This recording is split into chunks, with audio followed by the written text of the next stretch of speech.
Ni siquiera llamaron. Ni un mensaje de texto, ni un correo de voz, ni un solo emoji de mis padres o mis 4 hermanas en el 11º cumpleaños de mi hija Emily. Nada. Ni siquiera cuando mi esposa Melissa publicó la foto del pastel con Emily sonriendo en su sudadera con capucha púrpura, levantando los dedos en forma de un 11. No fue solo insultante, fue quirúrgico. Silencio planeado, dijo Melissa, para dar tiempo. Pero yo ya lo sabía. 2 noches antes, durante un FaceTime grupal, mi hermana Kathleen mencionó algo sobre el momento. Y la semana que viene estará completa, todas tenían ese tono extraño y cauteloso. No le di mucha importancia. Tal vez tenían cosas del trabajo o alguien estaba enfermo. No insistí, pero no estaban enfermos. 2 días después de que el cumpleaños de Emily pasara como un fantasma, recibí una solicitud de Venmo. Era de Kathleen. La nota decía, muñeca 2850, participación grupal para crucero familiar. Ahí es cuando mis manos comenzaron a temblar. La miré fijamente durante un minuto completo. La foto de perfil era de todos ellos bronceados y radiantes frente a un crucero que ni siquiera sabía que habían abordado. Mis padres, mis 4 hermanas, sus maridos e hijos. Todos y cada uno de ellos en el Caribe, aparentemente, mientras Emily apagaba velas en nuestra sala de estar con su mejor amiga y un niño vecino de la calle. No respondí a la solicitud. Envié $1.50 con una nota, no estoy a bordo. Luego me puse a trabajar.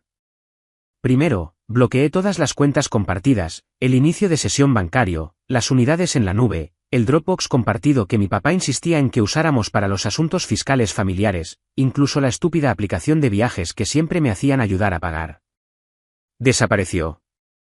Luego envié un correo electrónico. Asunto: cancelar todas las tarjetas vinculadas. Adjunté un escaneo de mi identificación como titular de la tarjeta y le pedí al banco que congelara y volviera a emitir todo bajo nuevos números. La disputa que presentaron más tarde fue inútil. Yo había firmado todo. El mensaje que recibieron fue simple: autorización confirmada por el titular de la tarjeta. 5 minutos después, mi mamá me llamó 10 veces seguidas. Cuando no contesté, cambió a Melissa. El mismo patrón. 10 llamadas seguidas. Luego, los mensajes de texto comenzaron a aparecer en ambos teléfonos, capturas de pantalla del itinerario del crucero, una selfie grupal con la leyenda: desearíamos que estuvieras aquí. Y un mensaje de mi mamá que decía: este es un asunto familiar. No nos destruyas por un viaje. Un viaje. Melissa caminaba de un lado a otro en la sala de estar con la mandíbula apretada. No dijo nada por un tiempo, luego finalmente murmuró: dejaron a nuestra hija fuera a propósito. Sabía que tenía razón. No fue un accidente. Lo sabían. Habíamos enviado invitaciones hace semanas. Mi papá incluso confirmó su asistencia con un pulgar hacia arriba. No es que lo olvidaron, eligieron. Esa noche, Melissa y yo nos quedamos despiertos hasta pasada la medianoche, susurrando mientras Emily dormía arriba. Ella todavía estaba felizmente inconsciente. Lo único que le importaba era el álbum de fotos que le hicimos y la tableta de dibujo que había estado pidiendo desde el año pasado. Pero en el fondo, sabía que no permanecería en silencio para siempre. Y no lo hizo. La primera señal de que la tormenta aún se estaba formando llegó a la mañana siguiente después de que cerré todo. Abrí mi bandeja de entrada para encontrar un solo correo electrónico de mi padre. El asunto decía: seamos civilizados. El hombre que una vez me dijo: la familia es más importante que los negocios, ahora estaba usando lenguaje de abogado para volver a la conversación. El cuerpo del correo electrónico era peor. Afirmó que el crucero había sido una reserva espontánea, algo sobre una ventana de descuento que no podían dejar pasar, y cómo se había superpuesto accidentalmente con el cumpleaños de Emily. Mencionó un servicio celular irregular, vagas disculpas y terminó con: te extrañamos y esperamos que esto no se convierta en un problema mayor de lo que debe ser. Estaba lleno de excusas, pero vacío en el centro. Sin reconocimiento real, sin arrepentimiento, solo control. El tipo de lenguaje que usas cuando estás tratando de manejar una situación, no de disculparte por una. Lo dejé sin respuesta. Alrededor del mediodía, sonó el timbre. Revisé la cámara RIN. Era mi hermana Mara. Estaba allí sola sosteniendo una bolsa de regalo de plástico con tema de crucero y lo que parecía ser una tarjeta. No tocó. Ella solo esperó. La observé inquietarse, cambiando de un pie al otro. Luego, después de 1 o 2 minutos, colocó la bolsa en el felpudo y regresó a su auto. Melissa permaneció en silencio en la cocina. Salí 10 minutos después y agarré la bolsa como si fuera radiactiva. Dentro había un llavero con forma de crucero, un bolígrafo brillante que decía, Paraíso 2025 y una tarjeta de regalo de Claires. $50. El sobre estaba dirigido a Emily y la letra de Mara firmaba, lo sentimos por perdernos esto. Te amamos para siempre. Eso fue todo. Nada de los demás, ningún mensaje de mis padres, ni regalos, ni siquiera una llamada. Tiré la tarjeta a la basura de la cocina. Melissa abrió el refrigerador como si no me hubiera visto hacerlo. No había dicho mucho desde la solicitud de Venmo. Solo pequeños comentarios aquí y allá. Pequeños destellos de incredulidad, pero principalmente silencio. El tipo que requiere esfuerzo. 1 hora más tarde, Emily entró corriendo desde el porche con una bolsa. Supongo que no la había enterrado lo suficientemente profundo en el contenedor. Estaba sosteniendo el barco de caramelo como si fuera un huevo Fabergé. Mira lo que dejó la tía Mara. Dijo que me llevarán la próxima vez. Melissa levantó la vista de su computadora portátil, luego volvió a bajarla sin decir una palabra. Solo asentí y le dije a Emily que hablaríamos de eso más tarde.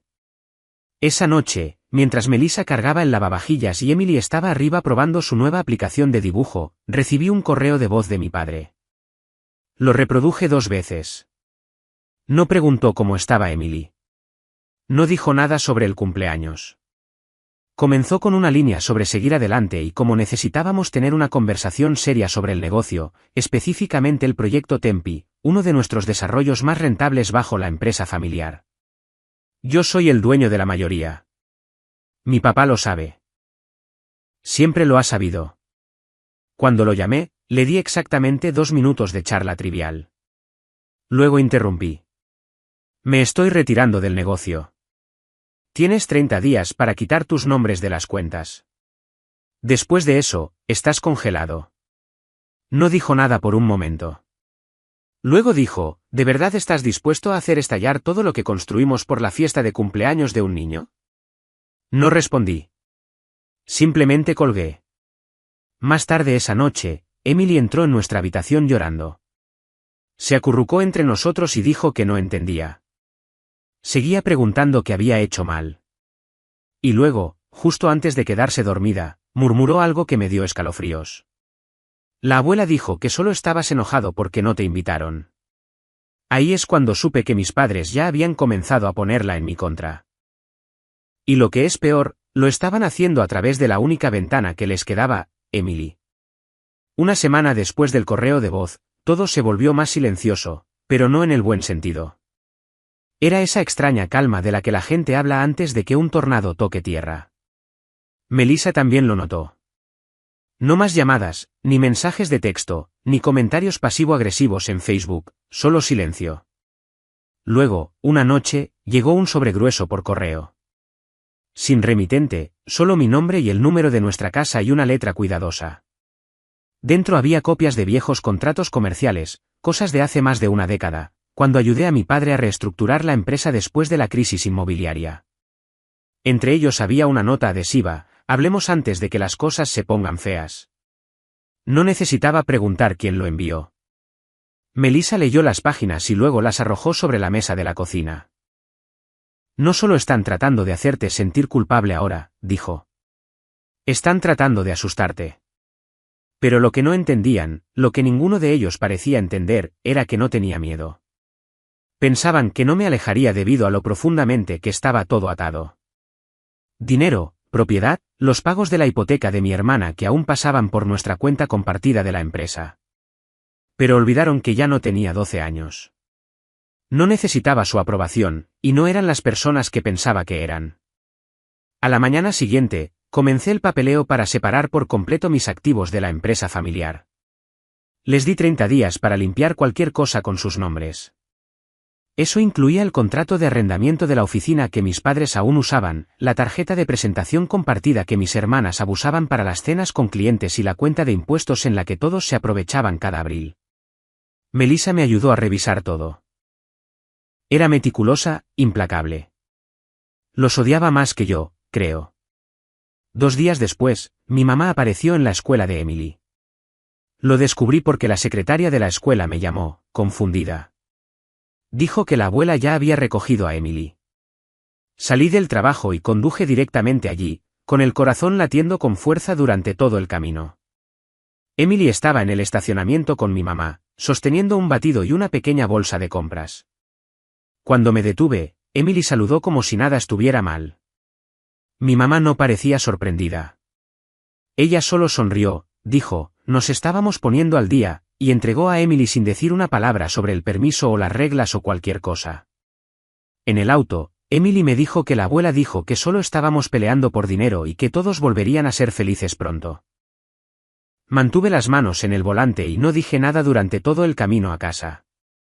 Esa noche, envié un mensaje de texto al hilo grupal de toda la familia, nadie recoge a Emily sin el permiso escrito de Melissa o mío nunca más. No respondieron. Pero al día siguiente, llegó un mensaje, no de ellos, sino del consejero escolar de Emily. Aparentemente, mi mamá había pedido ser agregada como contacto de emergencia. Cuando la escuela dijo que necesitaban la aprobación de los padres, ella discutió, dijo que tenía todo el derecho como abuela. Melissa se volvió loca. Quería llamar a la policía, obtener una orden de restricción. Le dije que esperara, no porque no estuviera de acuerdo, sino porque tenía algo mejor en mente. Al día siguiente, llamé al contador que manejaba los libros familiares, un amigo de la universidad. Le dije que quería que se cortaran todos los lazos financieros. No hizo preguntas, solo dijo, entendido. Esa misma semana, regulé el acceso de mi padre a la plataforma de bienes raíces que usamos para todos los proyectos nuevos. En 1 hora, envió por correo electrónico 2 oraciones, no me di cuenta de que las cosas estaban tan mal. Emily necesita a sus abuelos. Arreglemos esto. Ahí es cuando me di cuenta de que no se trataba de Emily en absoluto. No estaban tratando de reparar nada. Estaban tratando de mantener el flujo de dinero, y estaban usando a mi hija para hacerlo. El correo electrónico de mi padre permaneció sin abrir durante 2 días. Lo leí finalmente, pero solo para confirmar lo que ya sabía. Se trataba de la imagen. Algunas líneas sobre la unidad familiar, la curación. Y, por supuesto, un recordatorio no tan sutil de que Emily necesitaba equilibrio en su vida. En realidad, escribió eso, equilibrio, como si colarse a nuestras espaldas y arrastrar a una niña a la manipulación de adultos fuera de alguna manera un contrapeso noble para Melissa y para mí protegerla. Pero apenas estaban comenzando. Ese fin de semana, Emily preguntó si podía hacer una videollamada con la abuela. Melissa se congeló. Le dije que siguiera adelante. Necesitaba saber lo que se decía detrás de escena. Escuché desde el pasillo. La conversación comenzó normal. Mi mamá elogió sus dibujos, preguntó sobre la escuela, actuó como si todo estuviera completamente bien. Pero luego giró. Preguntó si Emily alguna vez sentía que yo estaba enojado todo el tiempo. No, dijo ella. A veces los padres se sienten abrumados con las cosas del dinero y se olvidan del amor. Emily no respondió. Simplemente miró hacia abajo y cambió de tema. Más tarde esa noche, me preguntó si éramos pobres. Ahora, esa pregunta rompió algo en mí. Abrí mi computadora portátil y programé una reunión con nuestro abogado. No para demandar a nadie. Todavía no. Solo para redactar una revisión del fideicomiso familiar y eliminar oficialmente a mis padres de cualquier plan de dispersión futura. No iba a permitir que Emily heredara un desastre tóxico. Luego sucedió algo inesperado. Melissa recibió una llamada de Kathleen, mi hermana mayor. No habían hablado en meses. Kathleen dijo que quería aclarar las cosas, que no había estado de acuerdo con el plan del crucero, que pensaba que saltarse el cumpleaños de Emily estaba mal, pero se sintió presionada a no hablar. Dijo que mi mamá les dijo a todos que yo insistí en tener la fiesta solas. Esa era la narrativa ahora, que yo les había dicho que no vinieran. Melissa la dejó hablar. Luego preguntó con calma si Kathleen realmente creía eso. Kathleen no respondió directamente. En cambio, dijo algo que nos tomó por sorpresa a ambos. ¿Crees que Emily querría perder a toda su familia por esto? Esa sola pregunta nos dijo todo. Todavía estaban usando a Emily, solo vistiéndolo de preocupación. Después de la llamada, Melissa me miró y dijo, no van a parar. No hasta que estén completamente aislados, emocionalmente, legalmente, financieramente. Así que, tomé la decisión. Al día siguiente, saqué nuestro proyecto conjunto final, una construcción de apartamentos en Scottsdale, del paraguas de la empresa familiar. Lo tomé bajo mi LLC privada. Era el más rentable que teníamos, y yo era el principal inversor. Contraté a un nuevo gerente, un contador independiente y un consultor legal. No más contraseñas compartidas. No más nada en conjunto. Luego hice un último movimiento. Llamé a Emily desde su habitación y la senté. Melissa se unió a mí.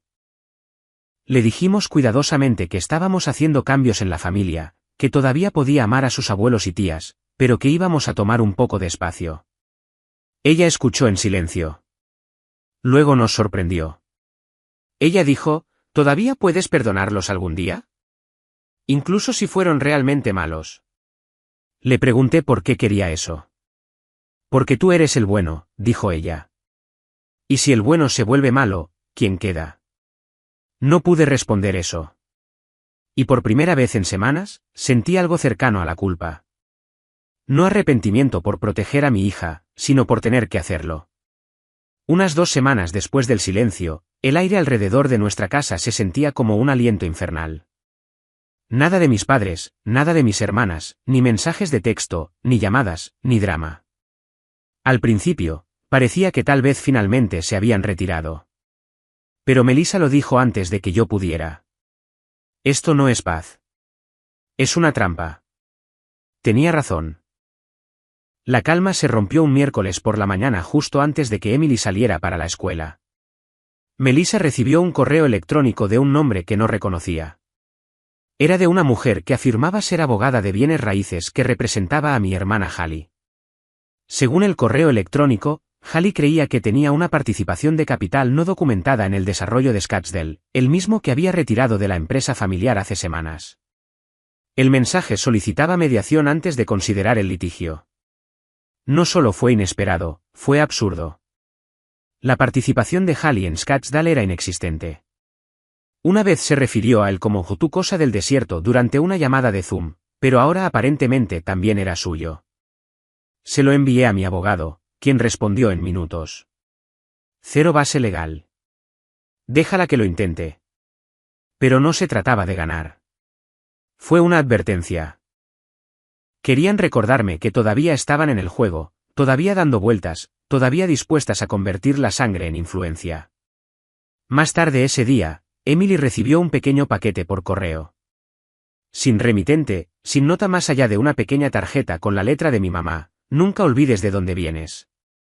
Dentro había un collar de plata con un colgante de corazón. Barato pero pulido. A Emily le encantó al instante. Lo usó al día siguiente. Melissa estaba parada en la puerta, observándola salir para la escuela con una mirada que no había visto antes, resentimiento mezclado con impotencia. Le dije que lo dejara pasar. Dejarlos mostrar su mano.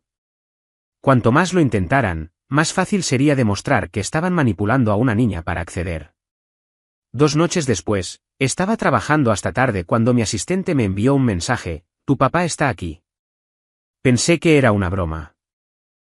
Salí y allí estaba él, sentado en el área de recepción como si fuera una reunión familiar. Tenía un café en una mano y una carpeta delgada en la otra. Se puso de pie cuando me vio y dijo, dejemos de actuar como extraños. No dije una palabra, solo abrí la puerta y esperé a que él la atravesara. Cuando no respondí, puso una pequeña sonrisa como si yo fuera el irrazonable. A la mañana siguiente, Kathleen llamó. Sonaba apagada, asustada, casi. No perdió el tiempo. Dijo que mis padres estaban planeando solicitar los derechos de visita con Emily. No la custodia total, no una batalla legal, solo el acceso reconocido por el tribunal. Hablan en serio, dijo ella. Mamá dijo que no le dejaste otra opción. Colgué sin decir nada. Más tarde ese día, recibí una alerta automatizada de que alguien había intentado iniciar sesión en nuestro antiguo Dropbox familiar compartido. Ya estaba cerrado, ya muerto, pero todavía estaban pinchando las cerraduras. Le dije a Melissa que necesitábamos prepararnos para algo más que mezquindad. Teníamos que prepararnos para una guerra legal. Ella no dudó.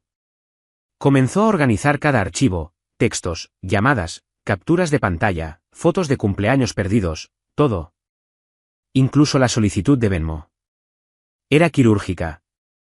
Pero entonces Emily hizo algo que nos detuvo a ambos en seco. Después de la cena, me entregó un trozo de papel de su cuaderno de bocetos. En su letra, apenas una oración: creo que quieren que los odies para siempre. No dejes que ganen. No lo explicó, simplemente lo entregó y regresó a su habitación como si hubiera entregado un mensaje de otra persona. Tal vez lo había hecho. Tal vez fue de una parte de ella que todavía creía que las personas podían cambiar. Esa noche, mientras Melissa doblaba la ropa y la casa estaba en silencio, abrí mi computadora portátil y comencé a escribir un correo electrónico: mamá, papá, reunámonos. Lo miré fijamente por un tiempo. No lo envié, pero tampoco lo eliminé. Algo había cambiado. No estaba seguro de qué. Tal vez esto ya no se trataba de venganza. Tal vez se trataba de terminar lo que comenzaron en mis términos. Eligieron la cafetería cerca del antiguo cine al que solíamos ir de niños. El tipo de lugar con menús laminados y cabinas rojas agrietadas.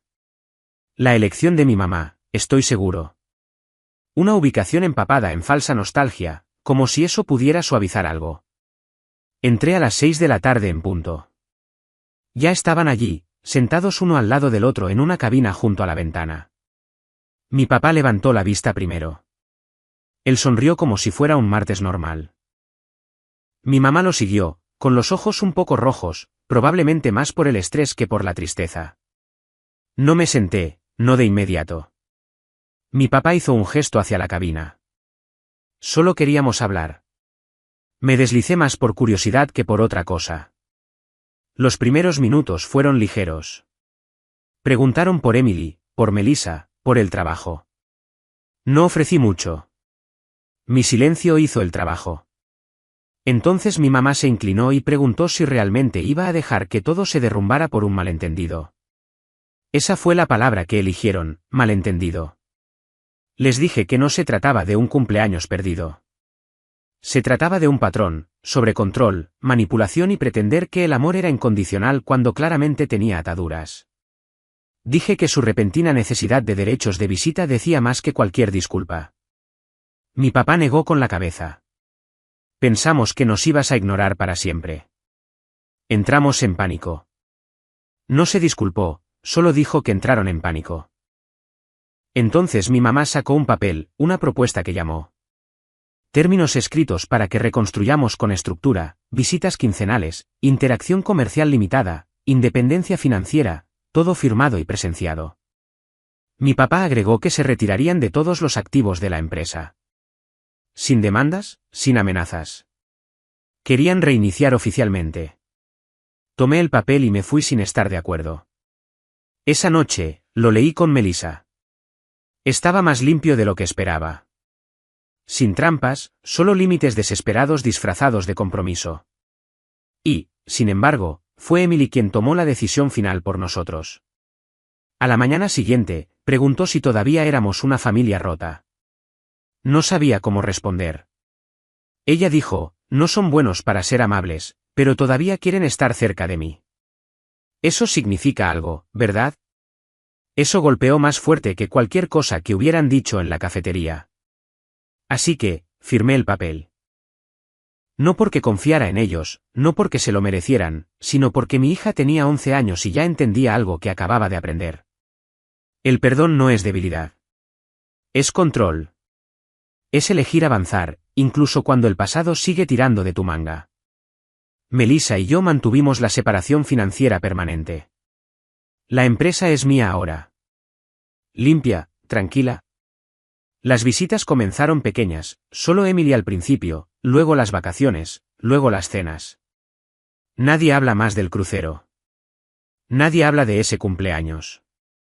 Pero a veces, cuando veo a mi mamá observar a Emily con esa sonrisa tensa que siempre usa cuando sabe que casi pierde algo, recuerdo que no se disculparon. Simplemente se rindieron. Actualización, pasaron 6 meses. El papel que firmaron se mantuvo, en su mayoría. Mis padres mantuvieron su distancia, al menos de Melissa y de mí. Vinieron a las visitas programadas, siempre a tiempo, siempre educados. A Emily le encantaba volver a verlos. Ella nunca habló de lo que pasó, y no le pedimos que lo hiciera. Ese fue el acuerdo. Ella se mantiene fuera de la guerra en la que casi la dejamos quedar atrapada. Las cosas casi se sentían manejables. Entonces, algo inesperado llegó en un sobre amarillo grueso de un abogado de sucesiones en Arizona. Melissa lo abrió antes de que yo llegara a casa. Cuando entré, estaba sentada en la mesa del comedor sosteniendo una pila de cartas viejas. ¿Qué es esto?, pregunté. Ella me entregó uno ya abierto. La carta estaba fechada hace 5 años de mi tío Ron, el hermano menor distanciado de mi padre que vivió fuera de la red la mayor parte de su vida. No lo había visto desde mi boda. Resultó que había muerto 6 meses antes. Sin funeral, sin obituario. Pero había dejado atrás tierras. 53 acres justo a las afueras de Sedona. Tranquilo, virgen, vale una pequeña fortuna ahora. Y aquí está el giro, me lo dejó a mí. No a mi padre, no a la familia, solo a mí. En la carta, Ron escribió que había observado desde la distancia, sabía qué tipo de hombre era mi papá y vio lo que estaba tratando de hacer con el negocio. Supuse que eras el único que podría no arruinar esto, escribió. Miré esa línea durante mucho tiempo. Melissa sacó otro papel del sobre, uno que aún no había visto. Una nota del abogado que decía que mi padre había tratado de impugnar el testamento. En silencio, sin decírselo a nadie, unas semanas después de la muerte de Ron, presentó una moción privada alegando influencia indebida. Fue denegada, agregó el abogado. Podría intentarlo de nuevo. Así que, ahí estaba. Mientras estábamos jugando bien, comiendo cenas familiares y compartiendo visitas tranquilas, mi padre había estado tratando de tomar algo que nunca fue suyo para empezar. De nuevo, no le dije nada a Emily. Todavía no. Pero le dije a Melissa que iba a Arizona solo. Necesitaba ver la tierra. Lo que encontré fue extraño. La propiedad era hermosa, salvaje, aislada. Pero en medio de ella, justo más allá del lecho de un arroyo seco, había una pequeña cabaña de madera, construida a mano, de una habitación. Y en la pared interior, grabada en las vigas, había un nombre, Emily. Solo eso, nada más. Mi tío nunca la había conocido, ni siquiera había preguntado por ella. Pero en algún lugar de ese silencio, le había dejado algo. Esa noche, me paré afuera de la cabaña y llamé a mi papá. Contestó al segundo toque. Se lo de la tierra, dije. Él no lo negó, solo hizo una pausa y luego dijo, se habría desperdiciado contigo. Colgué y supe entonces que ningún papel, ningún acuerdo, ninguna cena programada podría arreglar lo que estaba roto entre nosotros. Algunas personas no sanan. Algunas personas simplemente dejan de fingir. Me quedé con la tierra. No construí en ella. Pero tomé una decisión. Cuando Emily cumpla 18 años, será suya. Tal vez la queme. Tal vez construya algo mejor. De cualquier manera, no se desperdiciará.